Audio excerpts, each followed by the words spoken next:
Amen. Yeah. All right, the daughter is here. Amen. And I'm going to cool down and allow her to come on and do what she does. Amen. That the people of God may be blessed. Amen. Daughter, you know, you are a blessed child. I just got to tell you, you're a blessed child. I know. Yeah, you are really a blessed child. I know it. Amen. I'm going to keep saying it until she gets it, you all. She's really a blessed child. Amen. The Lord has gifted her with unique gifts. Amen. Amen. That is a blessing to her and also a blessing to others. Amen. Amen. You don't know how proud I am to be able to produce seed, to produce that kind. Amen. Yeah, that's a good thing. Amen. This is of the Lord. Hallelujah. Amen. So I'm going to get out of the way. Amen. Because y'all hear me all the time and you're easily looking forward to. That's right. Get that. The blessing of the Lord be upon you. Amen. Hallelujah.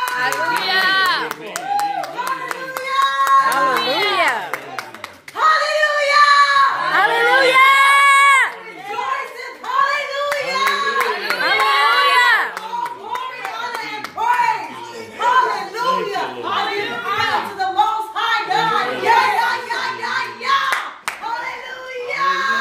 Hallelujah. I give honor to my father, Pastor Dr. Willie L. Weston Sr. Hallelujah. I give honor to the pastor of this house, Pastor O'Fay.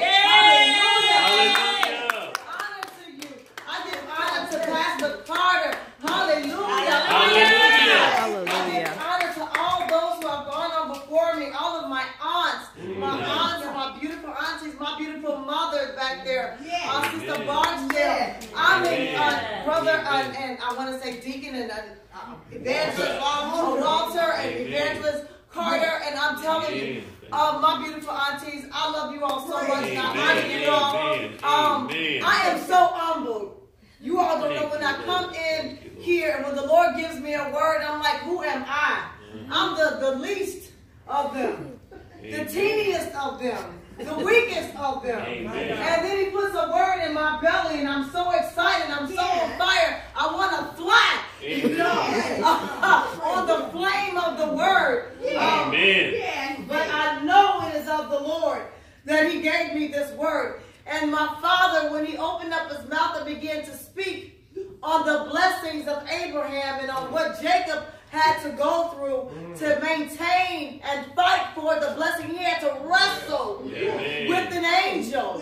And in the wrestling of the angel, even though he was decreed and declared the blessing, he still had to wrestle. And in the wrestling with the angel, he was injured. And from that day forth, he was disabled. And he walked with a limp. And so we just discard that, right? We talk about the limp, but we forget the whole office of disabilities was opened up for him and for our lineage through Jacob, because he fought for the right.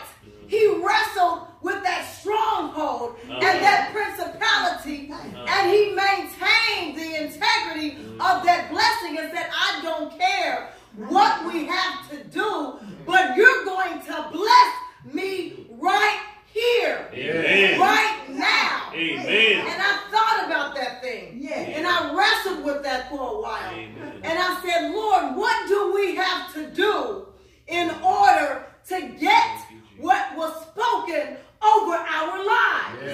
And I began to seek the Lord. And I said, what do we have to do? Because your people are in a struggle. Now, it has been spoken over us, no doubt.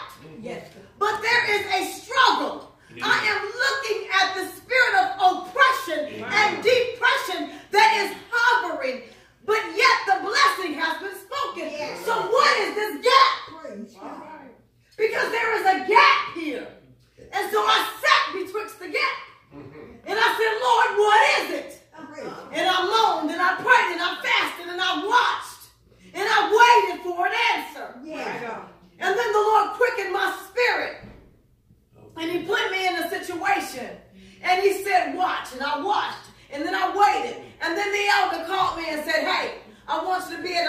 place at a certain time. And I said, what? This is stupid. I don't think this is the Lord. This demands physical labor. And my back has a pin and a cage in it that's holding it together. And I don't think I can do it because physically I'm not able. I'm not supposed to bear weight. Physically, I don't think I can do it. And the Lord said, go. My God. Praise. I said, well, I know the Lord's voice. I'm going to go. I went. I applied for this position. And they said, put here if you're disabled or not. I read the list and I said, it says I'm disabled because if you've ever had cancer before, this thing says if you've ever had cancer before, not if you have cancer, if you've ever had cancer before in the past, you have been labeled disabled. My God. I didn't know that. Yeah. I said, well, by definition, this says that I need to check off the list that I am disabled. Amen. So I checked it off. Yeah.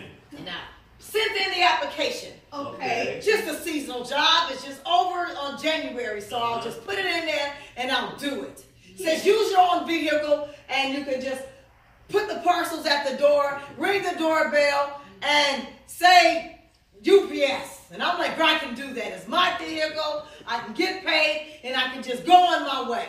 Yeah. So I did that. And then they said, well, everybody else's positions got approved except yours. And I said, wow, well, really? Lord, you told me to go. Yeah. So a month passed every day for a month. Everybody is driving every vehicle, waving, ha ha, I got my check. We get paid every week. And I was like, wow. Now I'm like, Lord, did you send me or not? He said, go back. I went back. Everybody else is getting paid. Deaconess Qatar got a job.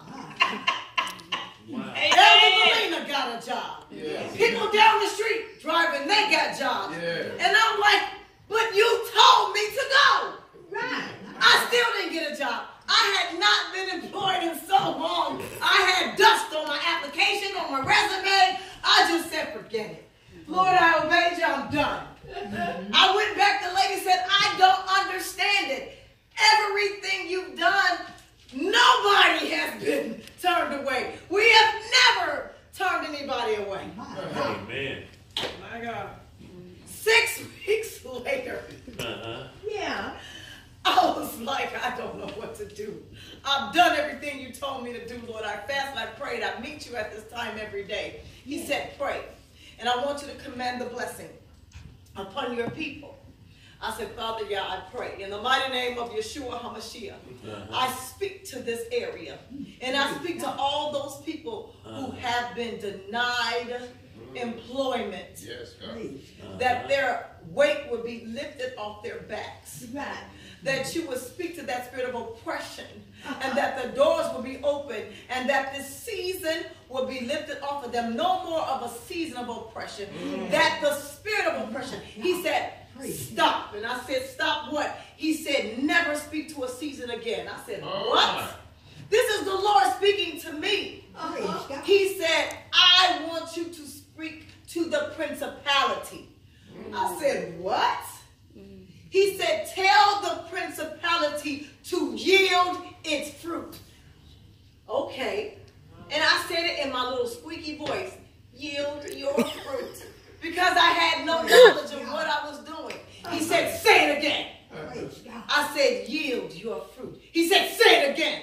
I said, yield your fruit. He said, go back up there. I went back up there. She said, oh no, I got a text. It says it was a Friday. Go back, your job has been approved. I said, oh yeah, right. I had no faith anymore. I went back up. She said, oh yeah, your job has been approved. So yes, everybody was just like, they had no strength left. Yeah, it's been approved. Sure, nobody believed it. I didn't even believe it. It was a Friday evening at about 3:30. Who approved jobs Friday evenings at 3:30? She said, oh yeah, it has been approved. Okay, well come on Monday morning at 9. Sure. Okay. I come at Monday morning at 9, and they're like, oh, okay, well, here's some uniform, here's a jacket, here's a shirt, here's this. Oh, I don't have any pants for you. I said, well, I wore some brown pants today. She said, oh, well, wear that. Go down the street and see what they got for you. I said, well, oh, okay. Well, you can start today. Well, fine. And so I get there. I didn't know what to do. Well, you can just put these packages in your car and just follow them. You can just get trained. I said, well, fine. And everybody had an attitude. Nobody wanted me to do nothing, but I was on the clock. So whether they wanted me to do something, I said, well, how much do I get paid? Oh, I don't know, maybe $18 or something. I don't know an hour. I don't know. Nobody knew nothing. I don't care. I'm on the clock. Everybody's out there in the cold. Well, what do you want me to do? I don't know. Sit in your car and just wait. Okay, I'm in a warm car. I'm on the clock. I didn't care anymore. They didn't care. The Lord said, when you get in there, I want you to say, yield your fruit. I said, oh, I'm good at this now. Yield your fruit. And I thought about that wrestling with the enemy. So when I began to say that, the lady gets in my car. Move your car. I said, well, where do you want me to move it to? I don't care, move it. I said, oh. So I moved my car. She made me move my car 4 times. Wherever I put my car, she wasn't happy with it. This lady got in my car and she began to scratch. I said, what's the problem? You know what? I'm going to have to ride in your car and you just got to deal with it. And I said, wow. She had turned out to be my supervisor. My supervisor didn't like me at all. She didn't like what I stood for. She didn't know why she didn't like me. She just didn't like me. Yeah. She made me ride in my car. She made me drive so much that she realized that I was being paid for my mileage. And then she realized that I was getting paid for my mileage. Then she was like, you know what? Get out the car. It's my car. Well, I'm going to pack your car. No, you're not going to pack my car. Who are you to tell me what you're not going to do? I said, I believe this is a privately owned vehicle and I believe it's mine. I will pack my own car. I'm trying to help you. You might be, but this is my vehicle. Nobody has ever spoken back. Nobody ever owned this vehicle but me. See, because what you don't understand is this is not a UPS vehicle. This is my vehicle. She said nobody had ever spoken back to her. I said, well, nobody ever had this vehicle but mine. So I'm going to tell you what, this is what we're going to do. I had somebody with me that time. Dickness Guitar, I had you with me. Did I not? And I said, I have my own helper. She said, nobody has brought a helper here. I said, well, I have my own helper. They had never had someone to have a helper. She said, well, you got to, she called corporate. She called the other manager because she didn't realize that the Lord had gave me dominion and authority. Yeah. And so they allowed me to hire my own helper. And that had never been done in the history of UPS. That you could have your own helper in my own privately owned vehicle and they had to pay her. So they would pay her to help me in my own car. So I had my own business with my own helper. And so they got so angry that they said, well, you have to have over 100 packages. So what they did was cut my packages down below the number of 100. They would give me 88 or 78 so that they would push her out. And I said, okay, I see what we're doing. Turns out she was one of the high-ranking witches. And what they were doing was they were beginning to do these conjuring up. They began to attack my central nervous system. Remember, I had a cage and a pin in my back. That was the entry point of one of my weakest areas. They began to speak these type of whatever they were doing, conjuring, blah, blah, blah, blah, blah. And it began to push my hands back. I had a witness. The second day, I brought her to be a witness to me. They pushed my hands far back. By the time I got on this particular street, because this was their principality. I'm telling you about regions. I'm telling you what the Lord told me to speak to you. I'm driving the vehicle on the street, and my hands began to go on one middle of the street. My hands began to push back, and the nervous system of my body began to push all the way back. I could not speak in tongues. I could not speak anything, but my spirit was speaking to the Lord, and the Lord was speaking to me. I said, Lord, what do you want me to do? What do you want me to do, Lord? I said, because I'm not having a stroke. If I was having a stroke, it would be one-sided. And if I was having a heart attack, I wouldn't feel this calm and a peace. I have a peace about this. What do you want me to do? He said, I need you to make a left-hand turn. I said, how am I going to make a left-hand turn? He said, you've been driving with your elbows for so long. Because I changed my clothes in the car so much in the military. That's just what we do. So I began to think about my past military training. And so my hands, the nervous pain was so bad. If you ever had neuropathy, you know about neuropathy pain? Yes. The pain is so great. It starts with pins and needles and it feels like knives. And so it began, this is what they were doing. And so it was so great to where it began to bend backwards. My hands began to bend backwards and then it began to hit my back.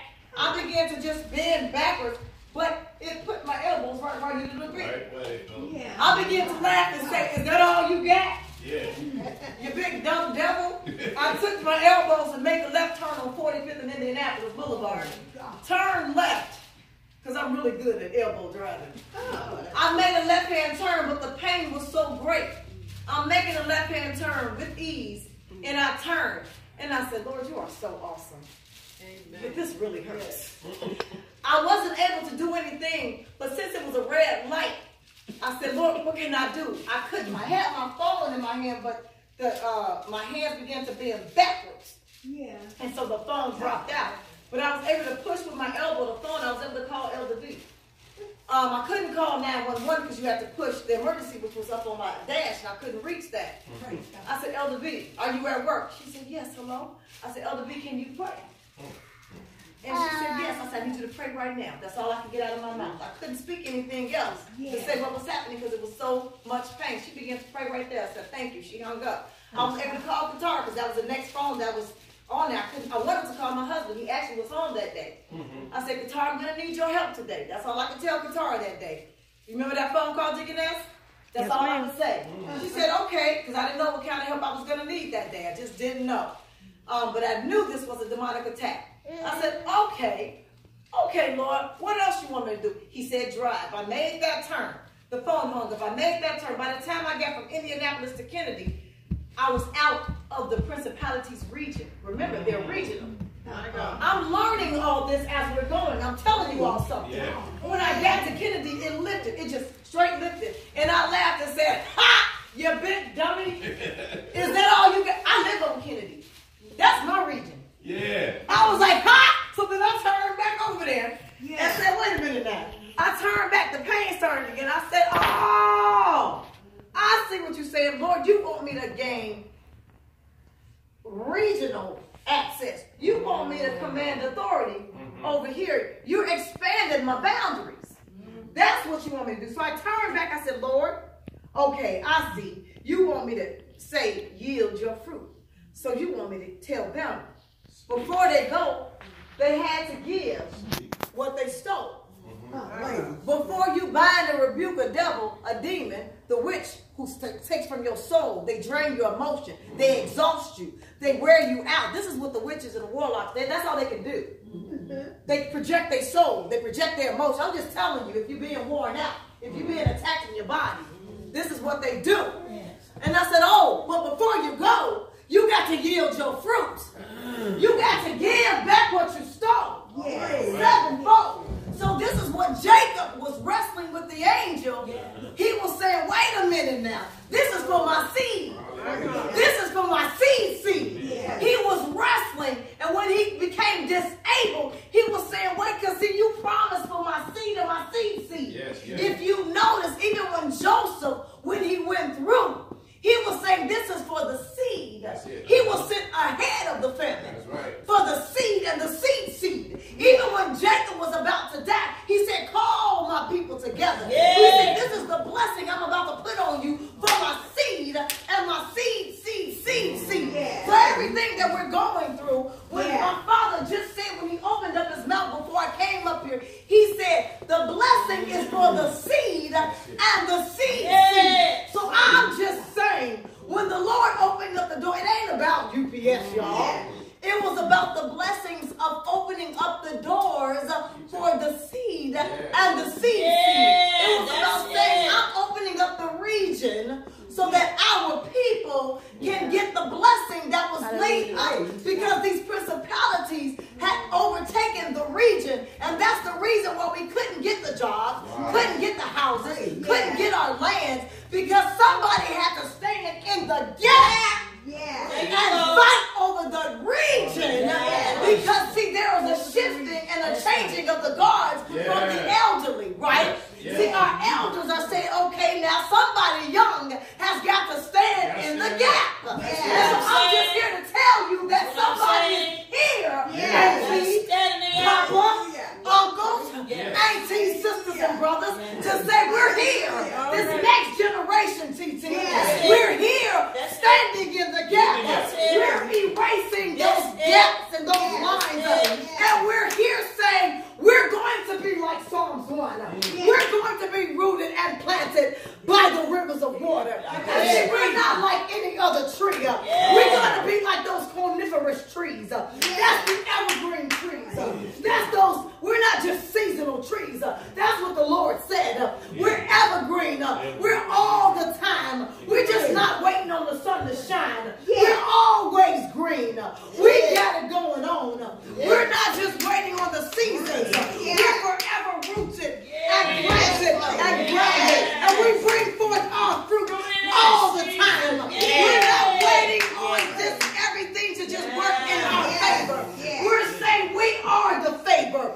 We're the ones who are saying, come on, birds, come on, trees, come on, other things that need it. We're here for you. So it's okay that we have to go through. It's okay that we become disabled. I don't mind a little pain. I can handle that. I'm okay with being caged up and pinned up. I can handle a nervous system issue. I can handle that. I know how to be laid down because he knows how to lay me down. I know how to rise back up. I got a little resilience. I can tell you how to go through.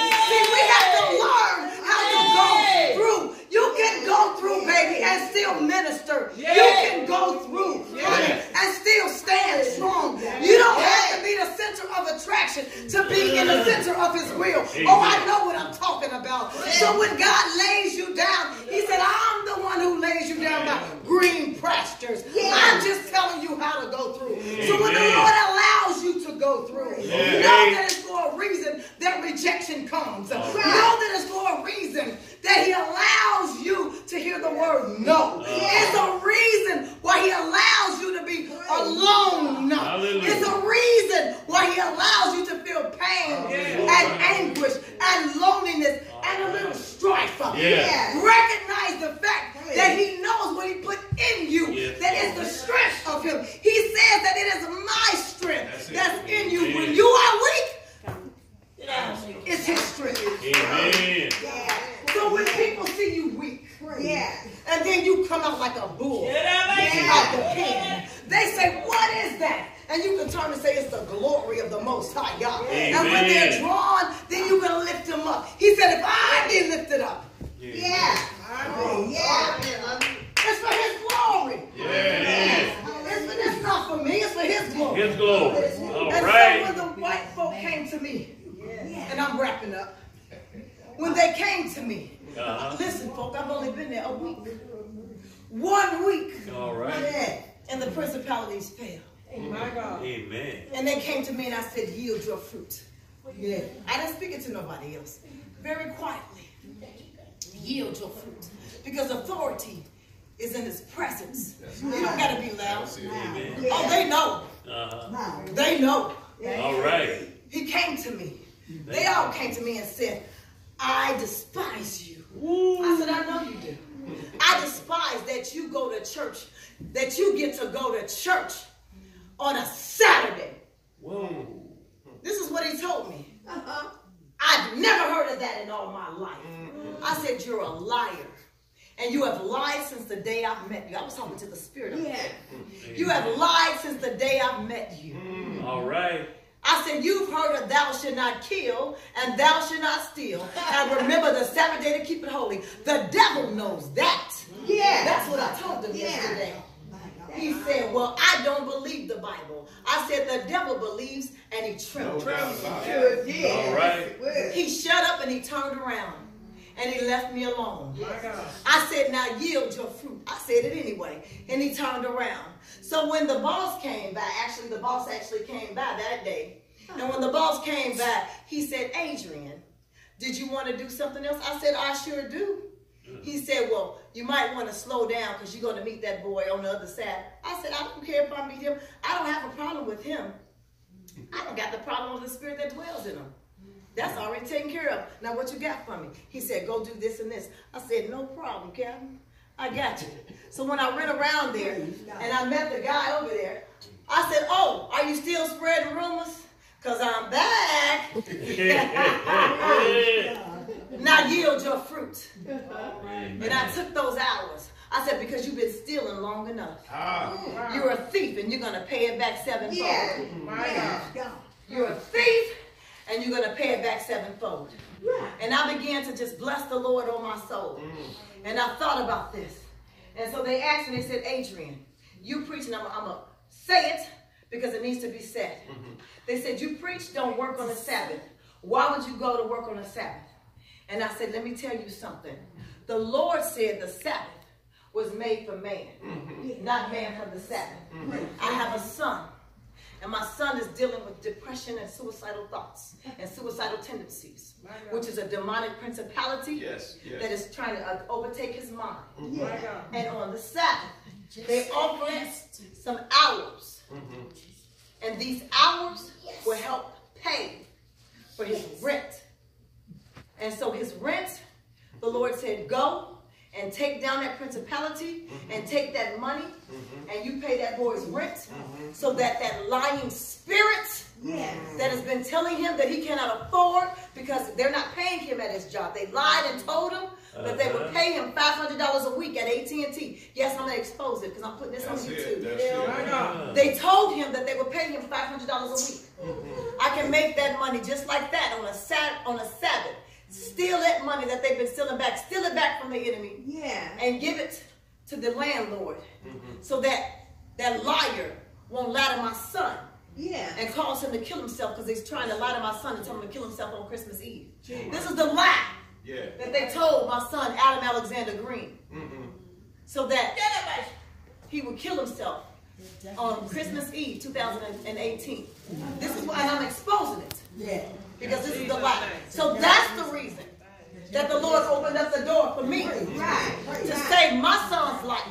That the gift that the Lord gave me, the second Adam, the second son that he gave me, so that he can save a generation through music, through spoken word, and through politics, which is the greatest lie here in America. So yes, I'm going to take it, I'm going to expose it, and I'm going to take that Sabbath gift and give that boy Sabbath rest and continue to teach him the ways of the Most High God. Yes, I'm going to do it. Amen. Hallelujah. That's what this is for. So I exposed it on purpose and with clear intent of what I'm doing.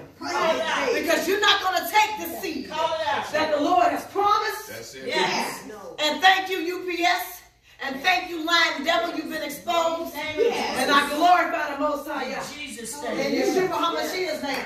Because it's the blood of Yeshua. Under that blood covenant that restores us back. So I'm going to stay in that gap. I'm going to stand right there. And I'm going to fight for our seed. Not a one is going to be lost. Not a one is going to be lost. So, Papa, that's what the Lord gave me. And that's all I got to say about that. Hallelujah.